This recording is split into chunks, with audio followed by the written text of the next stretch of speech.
सच साहेब, आज के दोहे से हमें क्या समझने को मिलता है। इस संसार में साधु संत गुरुजन भी होते हैं, परंतु जो गुरु हमें पखंडवाद की ओर ले जाए, ऐसे गुरु को हमें त्याग देना चाहिए। पखंडवाद कैसे फैलता है?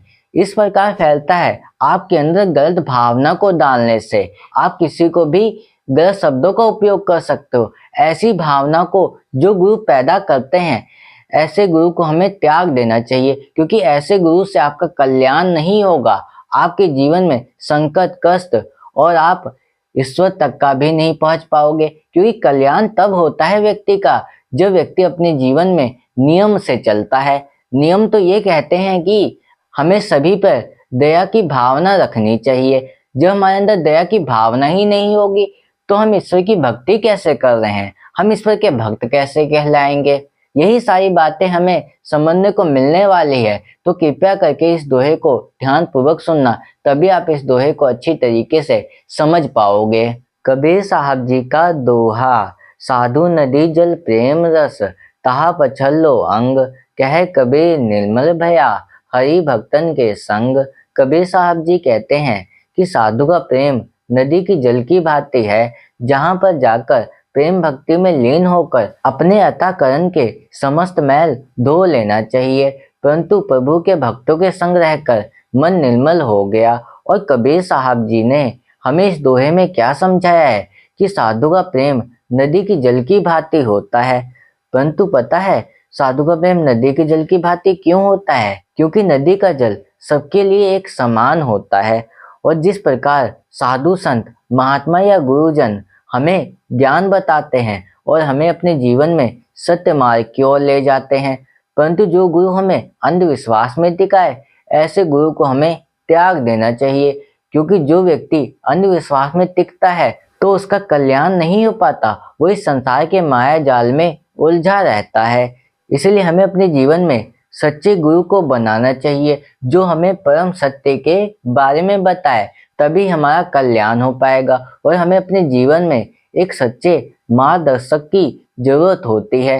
ये तो हम सोचेंगे कि हमें कैसा गुरु बनाना चाहिए, कैसा गुरु नहीं बनाना चाहिए, परंतु व्यक्ति के अंदर बहुत से विचार आते हैं। यदि आपके गुरु आपको सत्य का ज्ञान बता रहे हैं तो आपको गुरु को त्यागने की जरूरत नहीं है।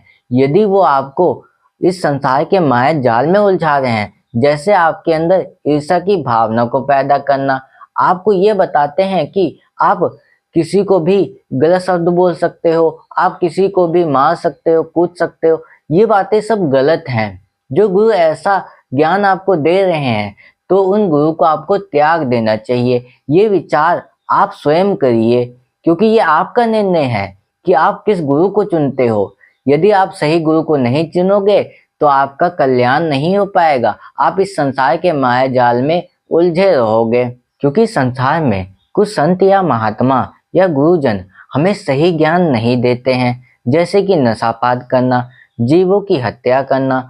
किसी भी जीव को, उसमें मनुष्य भी होते हैं, जो ये नहीं समझाते कि हमें सब पे दया की भावना रखनी चाहिए। ऐसे गुरु को हमें त्याग देना चाहिए, क्योंकि ऐसे गुरु से आपका कल्याण नहीं हो सकता, जो आपको नियम नहीं देते। कुछ नियम होते हैं अपने जीवन में चलने का, जो नियम से नहीं चलता वो ईश्वर की कभी प्राप्ति नहीं कर सकता। जो दूसरे जीवों को कष्ट पहुंचाता है, वो चाहे मनुष्य हो चाहे पशु पक्षी हो, किसी को भी कष्ट पहुंचाता है, वो व्यक्ति ईश्वर तक का नहीं पहुंच सकता, क्योंकि ईश्वर व्यक्ति की हृदय की भावना को देखते हैं। ये ज्ञान तो हमें सच्चे गुरु के द्वारा ही मिल सकता है, क्योंकि ईश्वर ने आपको बुद्धि दी, उसका आपको उपयोग करना है कि क्या सही है क्या गलत है, ये आप तय करोगे। क्योंकि ईश्वर ने आपको बुद्धि दे दी तो आपको सब कुछ दे दिया है। किसका ज्ञान आपको सही लगता है, किसका गलत लगता है, ये आप तय करोगे और कोई तय नहीं कर सकता। सतगुरु के शरण में जाकर प्रेम भक्ति में लीन होकर अपने अंतःकरण के समस्त मैल धो लेना चाहिए। जब आप सद्गुरु के नियमों का पालन करोगे और उनकी भक्ति में लीन होकर अपने अंदर के सभी दुर्गुणों को त्याग दोगे, जैसे कि लोभ, लालच, छल, कपट, ईर्ष्या, ये सब भावना जिस व्यक्ति के अंदर होते हैं, उसके अंदर ईश्वर का वास नहीं हो पाता। वो व्यक्ति अपने जीवन में सत्य मार्ग की ओर नहीं चल पाता, क्योंकि व्यक्ति धीरे धीरे क्रूर बनता जाता है। कैसे क्रूर बन जाता है? जैसे कि उसके जीवन में कोई नियम ना होना, जैसे कि नशापात करना, किसी व्यक्ति को मारना या अपने मुंह से गलत शब्दों का उपयोग करना। ऐसे कई सारे चीजें हैं जिनको हमें अपने जीवन में नहीं करना चाहिए, परंतु व्यक्ति करता है। पशु पक्षी की हत्या करना, यहाँ तक कि उनको पका के खाना, ये सब चीजें गलत होती हैं। जो मनुष्य ये सब चीजें करता है वो राक्षस होता है, और उसके अंदर ईश्वर का वास कैसे हो सकता है? नहीं हो सकता। ये सारी बातें महत्वपूर्वक हैं, इन्हें हमें अपने जीवन में समझना चाहिए। एक सच्चे सद्गुरु के द्वारा ही ये सब ज्ञान हमें मिल पाता है। जो गुरु हमें ऐसा ज्ञान ना दे, ऐसी शिक्षा ना दे, तो ऐसे गुरु को हमें त्याग देना चाहिए, क्योंकि ऐसे गुरु से आपका कल्याण नहीं हो सकता। आप अपने जीवन में सद्गति नहीं कर पाओगे।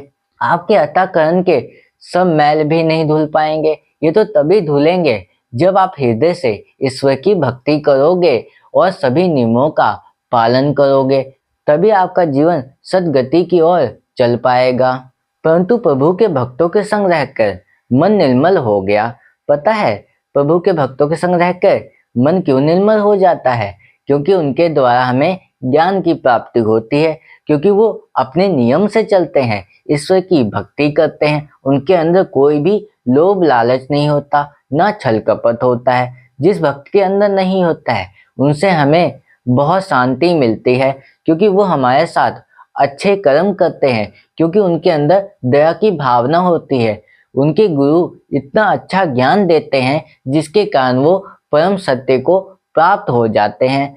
क्योंकि परम सत्य यह है कि अपने हृदय से सारे दुर्गुणों को निकाल कर अपने हृदय में ईश्वर को बसा ले। जिस व्यक्ति के हृदय में ईश्वर का वास होता है उसका हृदय निर्मल हो जाता है, किसी को तकलीफ नहीं देता, ना किसी को गलत शब्द का उपयोग करता है, क्योंकि उनके गुरु ने उनको ऐसा ज्ञान दे दिया है जिसके कारण वो कभी किसी को तकलीफ नहीं देते हैं। यदि हम किसी के साथ गलत करेंगे तो हमसे ईश्वर कैसे प्रसन्न होंगे? हम अपने जीवन में मोक्ष प्राप्ति कैसे कर पाएंगे? नहीं कर पाएंगे। इन बातों को वो जानते हैं, इसीलिए ईश्वर के भक्तों के संग रहकर हमारा भी मन निर्मल हो जाता है।